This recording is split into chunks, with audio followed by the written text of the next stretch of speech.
The night Marcus Rivera got down on his knees to scrub a bathroom floor, he made himself a promise. The same CEO who had looked him in the eye 3 months earlier and said, "You're replaceable. Men like you always are," was going to watch him walk out of those glass doors for the last time, not fired, not forgotten, victorious. His 5-year-old daughter Maya didn't know any of this. She just knew her daddy worked nights so she could eat breakfast in the morning. She didn't know he cried in the parking lot before every shift, but she also didn't know he was building something in secret, something that was about to change everything. Marcus Rivera was 34 years old when his life fell apart. He had spent 6 years as a mid-level software engineer at Tech Bridge Solutions in Austin, Texas. Not the flashiest job, not the biggest title, but he was good. He knew he was good. He had a daughter, he had a mortgage, he had a routine. And then in a single Tuesday morning meeting, CEO Daniel T. Hartman decided that Marcus was a liability. The company was restructuring. That was the word they used. Restructuring.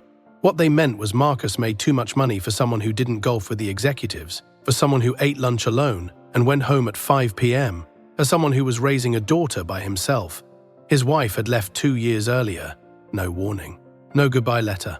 Just a text message and an empty closet. So when Daniel Hartman called Marcus into his office that Tuesday, Marcus already knew.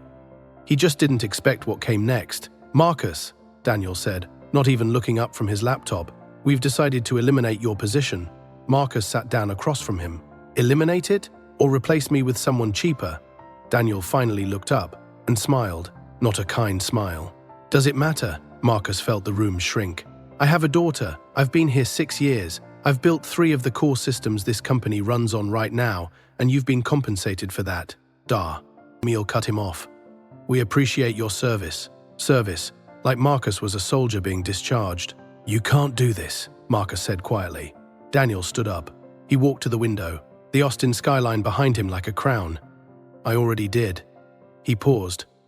Then, like a cruelty he'd been waiting to deliver, he turned back and said, "Men like you, Marcus, you're built for the bottom. You always find your way back there." The words landed like a fist. Marcus didn't yell, didn't cry. He just stood up, picked up his badge, set it on the table and walked out. In the parking lot, he sat in his car for 45 minutes. Then he drove to pick up Maya from daycare. When she ran to him, arms wide open, he held her for a long time. "Daddy, why are you squeezing so tight?" "Because you're the best thing I've ever built," he whispered. 3 weeks later, Marcus was a night security guard. Not by choice, by math. His severance covered 2 months. His savings covered 3 more. Maya's daycare was 12 hours, $100 a month. His mortgage was $1,800. He applied for 43 jobs in 5 weeks, 3 callbacks. 0 offers. One recruiter actually told him, "You're qualified, Marcus, but companies want someone who hasn't stagnated." Stagnated. He was 34, so he took the night security job at a downtown office complex. 10 p.m. to 6 a.m. $17 an hour. His neighbor, Mrs. Chen, watched Maya while he worked. Every evening, Marcus would read Maya a bedtime story. Every evening, Maya would ask, "Is your new job cool, Daddy?" And every evening, Marcus would say, "The coolest."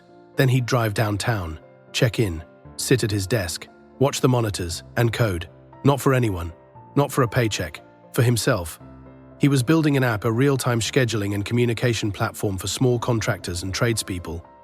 Workers who still managed crews on paper and WhatsApp. Nobody was building it right. Marcus was going to build it right. From 11 p.m. to 4 a.m. in the queue, out of an empty lobby, he coded. Every night, 6 nights a week, while Daniel Hartman slept in his 4-bedroom house. While the company that had called Marcus replaceable was already struggling to fill the gap his departure left, Marcus coded. His only audience was the security cameras beside him, and Maya's photo, tucked under his keyboard. 4 months in, Marcus had a working prototype, not perfect, but real. He showed it to 2 friends, both in construction. Within 24 hours, they both texted him at 2 in the morning. "Bro, this is actually insane." He submitted it to a local startup accelerator in Austin. The application fee was $50. He spent 20 minutes deciding if he could afford it. He applied. 6 weeks later, he got a call. They wanted to meet him. He wore the only clean button-down shirt he owned. He drove Maya to school, kissed her forehead, and walked into that meeting room. 3 investors sat across from him. One of them, Dr. Anita Patel, leaned forward halfway through his demo and said, "How long did this take you to build?" 4 months, Marcus said. "Nights only." She looked at the other two investors. "Nights only." She repeated it slowly. "What were you doing during the days?" the second investor asked. Marcus straightened his tie. "Keeping my promise." The accelerator offered Marcus $85,000 in seed funding. He accepted before they finished the sentence. He called his app Contractor Link. Within 90 days, 400 active users, plumbers, electricians, landscapers, people who had been desperate for exactly what Marcus built. Within 6 months, 1,200 users and a feature in Austin Business Journal. The headline read, "Former software engineer builds game-changing app from a security desk." Marcus did not send the article to Daniel Hartman. He didn't have to, because TechBridge Solutions had a major client, Westfield Construction, and Westfield Construction had just signed on with Contractor Link. When their project manager mentioned it on a call with TechBridge, mentioned it glowingly, mentioned the founder by name, Daniel Hartman Googled Marcus Rivera. He found the article, he found the app, he found the $85,000 seed round, he found the user count, and then he found the email from his own junior employee. "Hey Daniel, we're losing 3 more clients to an app called Contractor Link. I think we need to respond to this." Daniel stared at that email for a long time. Then, for the first time in his career, he picked up the phone and called someone below him. 3 rings. Marcus picked up. "Marcus Rivera." Silence. Then, "It's Daniel Hartman." Marcus leaned back in his chair, his own chair now in his own office. Small, rented, perfect. He looked at Maya's drawing pinned to the wall. A man and a little girl holding hands. Stick figure smiles. "I know," Marcus said. "I wanted to reach out personally. What you've built is impressive. I was wrong about you." He waited for that sentence to feel like, "We see victory." It felt quiet. It felt done. "I know that too," Marcus said, and he hung up. Marcus hired his first employee 8 months after that call, then his second, then his third.